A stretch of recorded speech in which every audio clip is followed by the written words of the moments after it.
Hi, everybody. The instructional strategy that I chose to share with you today is called the graffiti wall. A little bit about it. It's engaging, it's interactive, and it's very student driven teaching resource. You can use it before, during, or after lessons and units that you're working on.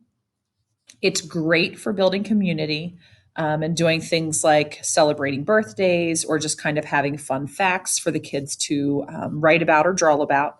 And it can be done on a bunch of different types of media. So, chart paper or smart boards, whiteboards, or even on tablets as well.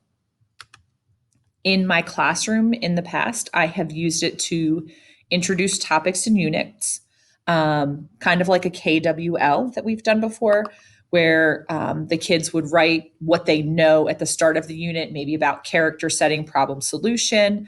And then at the end of the unit, when it's all over, we would bring those back out and kind of reflect on what we've learned during the unit and maybe even add to it. So that way they can see their growth throughout the unit. Um, Things like post-it parties are kind of like ticket ideas that I use a lot for math, where I might write a math problem on my whiteboard and the kids can go back there and either write on a post-it and just stick it up there, or they can draw out their math strategy on the whiteboard itself. So it's a great way to kind of check their accuracy, as well as giving them lots of different options to choose from on strategies that they enjoy using. Group projects are another great way to use this. We used it during our Building Bridges unit, and student groups had to write down their list of materials that they needed, their step by step directions, and then the kind of blueprints that they came up with for their bridge that they later created. I've even used it to help us with our history unit by teaching timeline and pulling out a big roll of bulletin board paper and starting at the beginning of the school year with first day of school, and then our fire prevention field trip, and our Christmas party, and Valentine's Day celebration, and the trip to the Science Museum, and kind of put a whole bunch of events in order for students to then go up and be able to write on their memories and their feelings and different pictures that they might remember, sitting with their friend on the bus, that kind of stuff.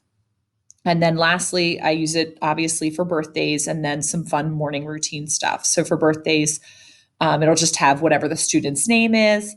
And then they're able to take it home, and it's got notes and drawings on there from their friends, all wishing them a happy birthday on their day.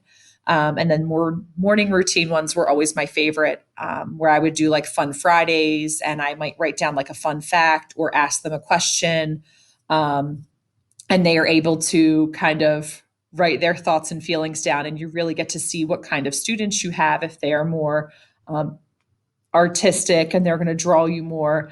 I've had several really big writers, and they are very descriptive in what they want to do. I've even had poems before, so it's really neat to get to see the kids express themselves.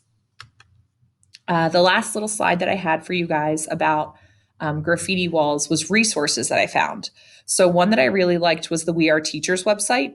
And it has lots of great ideas with descriptions and visuals. I think there were like 20 different that you could kind of go through. They were anything from educational to just fun, interactive ones that get the kids up and moving and having a good time.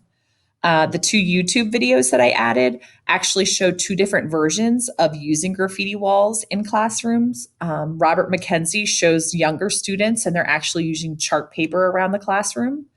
And then Molly Eldridge's graffiti wall, hers is older kids, probably middle school age, but it shows how they're able to use apps like Nearpod or Padlet to be able to do the same thing. And so it's interactive and it pops up on her smartboard, and they're able to see the kids as they're doing it. So it just kind of depends on the route that you have available to you through your district or your school, if you're more of a chart paper or if you have the option of being able to do digital versions.